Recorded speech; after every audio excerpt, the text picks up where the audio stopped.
चलिए बच्चे, एसएम विद्या एजुकेशन में आपका स्वागत है। Concept clear to result clear. पिछले क्लास में हम लोग गॉस थ्योरम देख लिए थे, उस पे ऑब्जेक्टिव वगैरह सब उधर क्लियर हो गया था। आज हम इलेक्ट्रिक पोटेंशियल पढ़ाएंगे। क्लास 12 क्लास का है, और जितने भी बच्चे लोग हैं वो इस वीडियो को अच्छी तरह से देखें और उसका नोट्स बनाएं। यदि जो कोई प्रॉब्लम है तो कमेंट में जरूर पूछें। चलिए देखिए, हम लोग का टॉपिक है इलेक्ट्रिक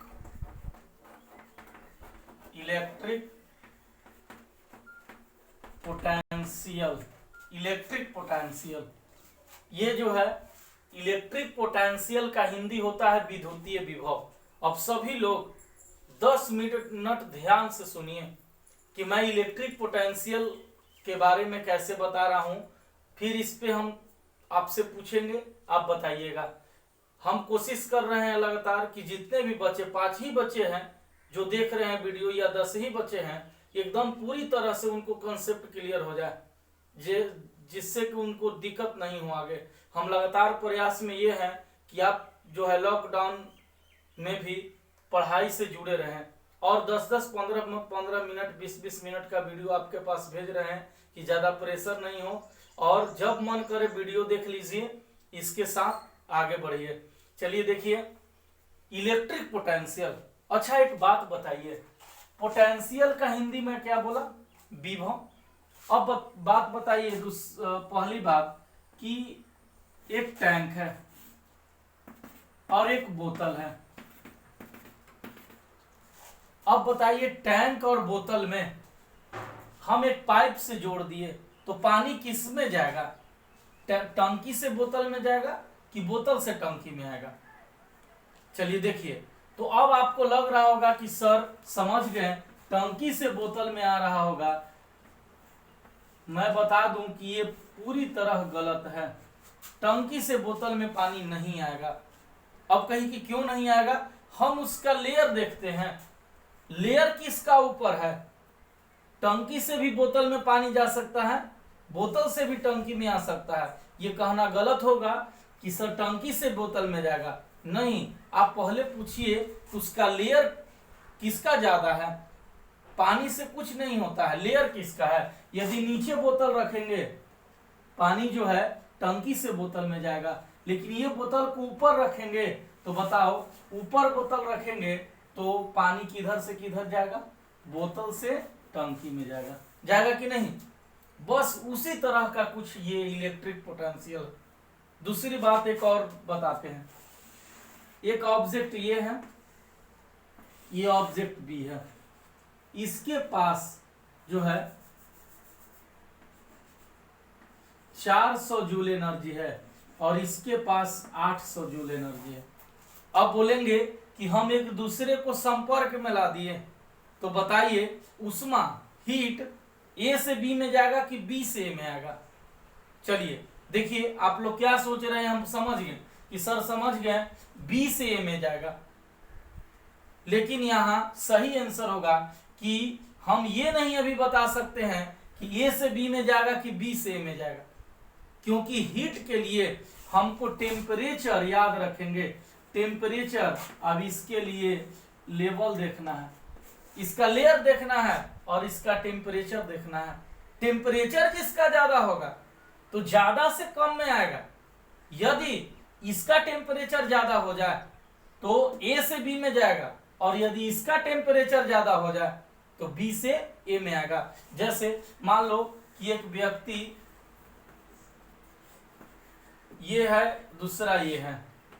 अब बताइए, ये व्यक्ति है बी है, अब फीवर बी को लग गया, यानी कि इसका टेम्परेचर जो है 100 फ़ारेनहाइट पहुंच गया। इसका 97-98 कुछ भी होगा, 97-98 होगा, 98 मान लेते हैं।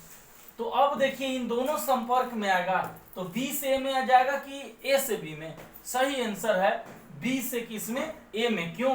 क्योंकि फ़ारेनहाइट टेम्परेचर का यूनिट है, और टेम्परेचर जब तक नहीं मिलेगा, जूल मिलेगा। समझ जाना कि जूल से हम ये नहीं बता सकते हैं कि ए से बी में जाएगा कि बी से में आएगा, कुछ भी हो सकता है। ये मायने नहीं रखता कि किसके पास एनर्जी है, मायने ये रखता है कि किसका वोल्टेज ज्यादा।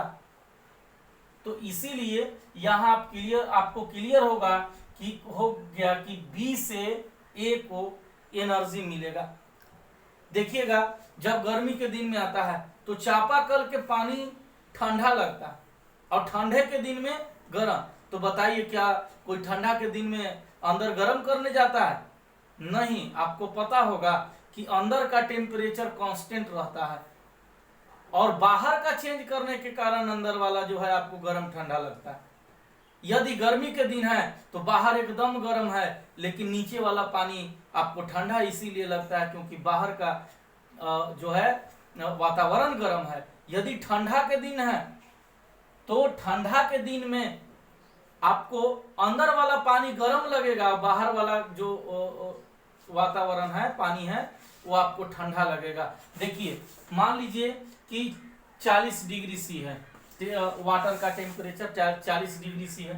अब बताइए गर्मी के दिन आए तो 47 डिग्री सी टेम्परेचर हो गया हवा का, तो बताइए इसके रिस्पेक्ट में ठंडा लगेगा।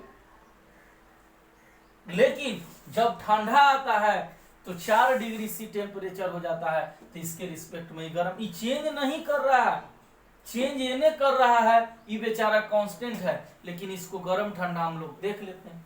उसी तरह से अब हम लोग आगे बढ़ेंगे, पोटेंशियल एकदम आपका क्लियर हो जाएगा। यानी हम इधर साइड में लिख देते हैं कि बच्चे वाटर फ्लो होता है जो वह जो है प्रेशर डिफरेंस कह लीजिए, प्रेशर डिफरेंस के कारण, और हीट फ्लो होता है टेम्परेचर डिफरेंस के कारण। दो को क्लियर है? इधर देखो क्लियर कर लोगे फिर इधर क्लियर हो जाएगा। अब आइए ऑब्जेक्ट ए ऑब्जेक्ट बी दोनों चार्ज हैं, दोनों चार्ज हैं। जैसा कि मैं इलेक्ट्रोस्टैटिक्स में इस तरह का बहुत सारा चीज बताया था। ए भी चार्ज है, बी भी चार्ज है। अब कहेंगे कि बताइए ए से बी को जोड़ दिए तो ए से चार्ज बी में जाएगा कि बी से ए में आएगा। चलिए आप लोग सोच के आ रहे होंगे कि सर चार्ज किसका ज्यादा है, हम दे देते हैं। इसमें 400 नैनो कूलम है और इसका 800 नैनो कूलम है। तो बताइए ए से कि बी से? हाँ, बी से ए में आएगा कि ए से बी में जाएगा? एकदम आप लोग सोच रहे होंगे कि सर बी से ए में आएगा, लेकिन मुस्कुराइए नहीं, ये आंसर गलत है। हाँ, ए से बी सोचने लगे तो भी मुस्कुराइए नहीं, ये भी गलत, क्योंकि हमको चार्ज फ्लो करने के लिए कूलम्ब की जरूरत नहीं, वोल्टेज की जरूरत है। किसमें ज्यादा वोल्ट है, मतलब पोटेंशियल डिफरेंस जिसको कहते हैं, पीडी पोटेंशियल डिफरेंस, विभवांतर, किसका वोल्टेज ज्यादा है। जब तक हमको वोल्ट मालूम नहीं रहेगा तब तक हम नहीं बता सकते हैं कि ए से बी में जाएगा चार्ज कि बी से ए में आएगा। अब देखिए हमने दे दिया यहाँ कि ये 100 वोल्ट है, ये 10 वोल्ट है। तो अब बताइए ए से बी कि बी से ए? चलिए अभी बता दीजिएगा, क्योंकि 100 वोल्ट ज्यादा वोल्टेज है और 10 वोल्ट कम है, इसीलिए ए से कहा जाएगा बी में। यानी कि हम लोग जान गए कि जो चार्ज फ्लो होता है वह पोटेंशियल डिफरेंस के कारण होता है। धीरे धीरे आपका जो है लेवल हाई होगा, आपको अपने आप पर विश्वास हो जाएगा कि अब पोटेंशियल से एक भी क्वेश्चन नहीं छोड़ेंगे, चाहे जनरल का रहे या 12 क्लास का रहे या किसी भी क्लास का मिलेगा। सर अब एकदम ठीक ठाक हो गए हैं, कहीं से दिक्कत नहीं है। और हम कोशिश भी लगातार यही करेंगे कि आपका कंसेप्ट बना रहे।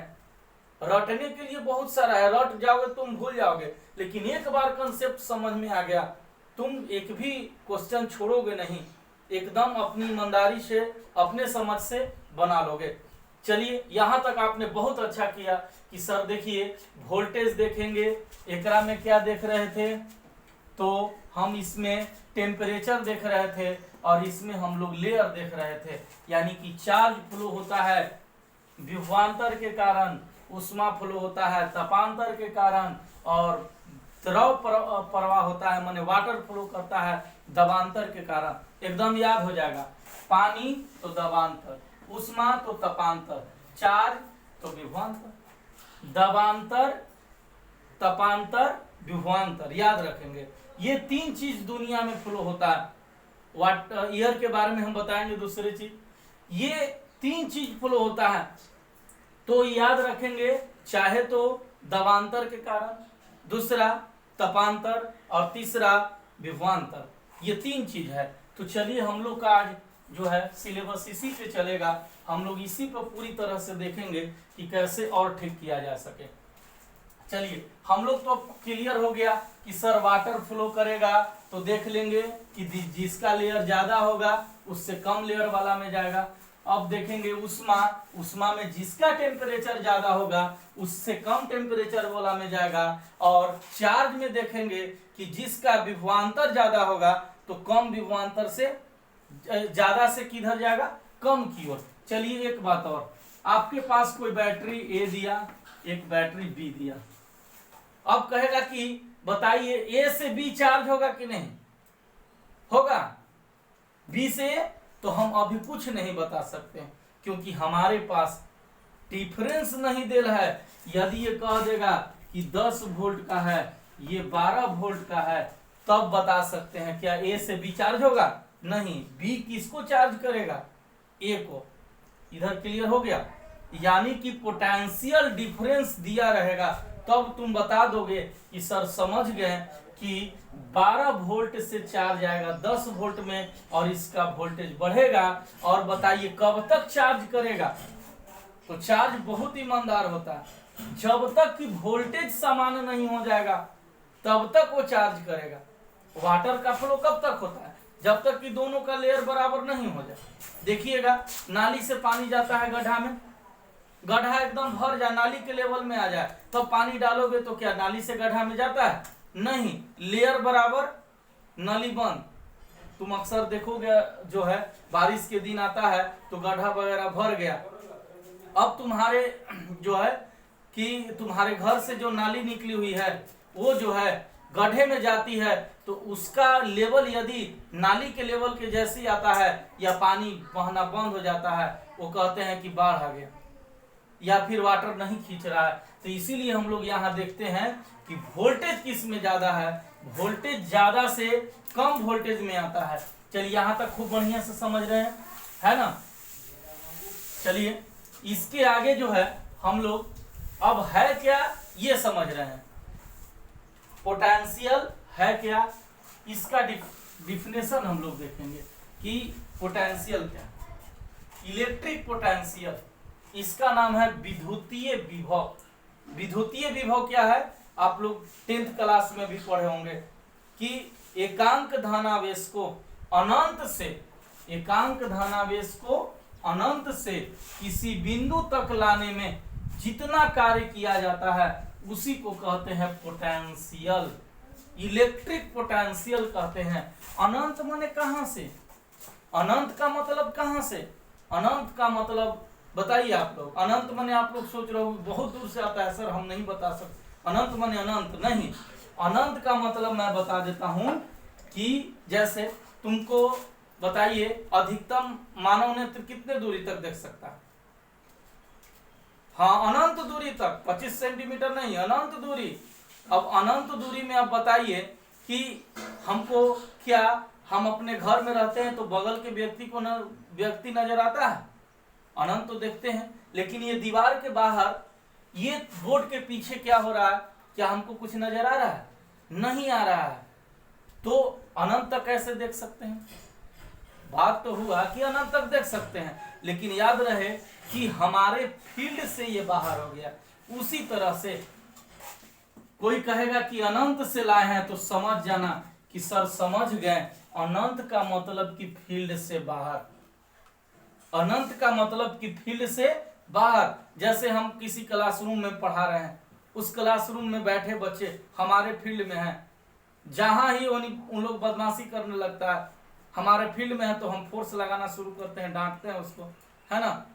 तो इसको कहते हैं कि वो हमारे फील्ड में। लेकिन हम क्लासरूम में पढ़ा रहे हैं, बगल से सड़क से आदमी जा रहा है, कहते हैं कि लिखो बच्चों, तो क्या वो सड़क से जाने वाला व्यक्ति लिखता है? नहीं, क्योंकि वह हमारे फील्ड से बाहर है। इसीलिए अनंत का मतलब अब आपको क्लियर हो गया होगा कि अनंत का मतलब होता है सर की फील्ड से बाहर।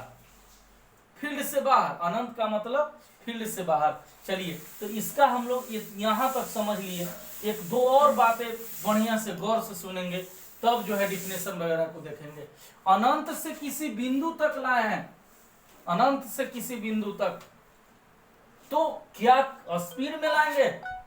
नहीं, एक्सेलरेशन उसका 0 होना चाहिए।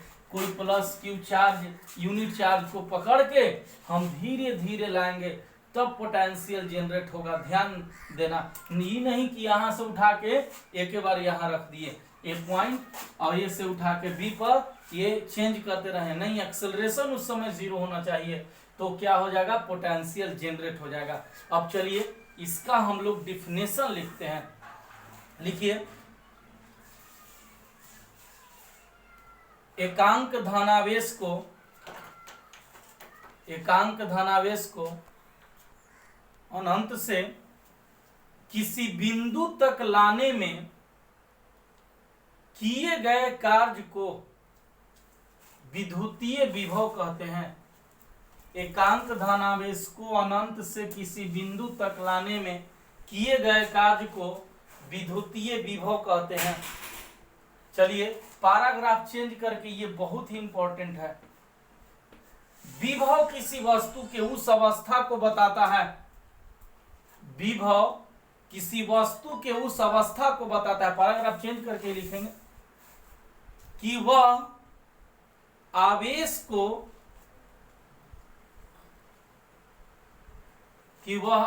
को त्याग करेगा या ग्रहण करेगा, त्याग करेगा या ग्रहण करेगा। विद्युतीय विभव को भी से सूचित करते हैं। आगे लिखते जाएंगे, विद्युतीय विभव को भी से सूचित करते हैं। यह एक अदिश राशि है, यह एक अदिश राशि है। इसका एसआई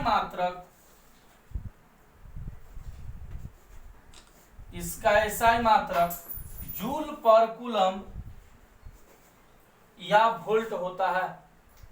इसका एसआई मात्रक जूल पर कूलम या वोल्ट होता है। इसका डायमेंशन बीमा a-1 ml2 T-3 होता है। चलिए इसके आगे विद्युतीय विभव को V से डिनोट करते हैं और V is equal to W/Q note होता है। ये Q नोट समझिएगा, तो कोई बच्चा जो है खाली रट लेता है कि V बराबर W/Q, समझ गए सर Q, लेकिन यहाँ Q नोट का मतलब होता है टेस्ट चार्ज। जिस चार्ज से हम टेस्ट करते हैं, ये Q नोट क्या है? टेस्ट चार्ज है। टेस्ट चार्ज है, टेस्ट करने के लिए हैं कि कितना वर्क डन होगा। यूनिट लिए इसलिए कि जितना हम वर्क करेंगे उतना पोटेंशियल आएगा। चलिए फिर से बता देते हैं, देखिए यूनिट, ये क्यू नोट जो है टेस्ट चार्ज है। जैसे ब्लड टेस्ट होता है, ब्लड निकालता है, और टेस्ट तो बहुत ज्यादा नहीं निकालता है, वो केवल टेस्ट पर निकालता है, जिससे आपके शरीर पर कोई इफेक्ट नहीं पड़ता है ज्यादा। तो ये क्यू नोट जो है टेस्ट चार्ज है, याद रखेंगे। कोई कहेगा कि टेस्ट चार्ज होता है, एक सोर्स ऑफ चार्ज होता है, वो टेस्ट चार्ज है, सोर्स ऑफ चार्ज।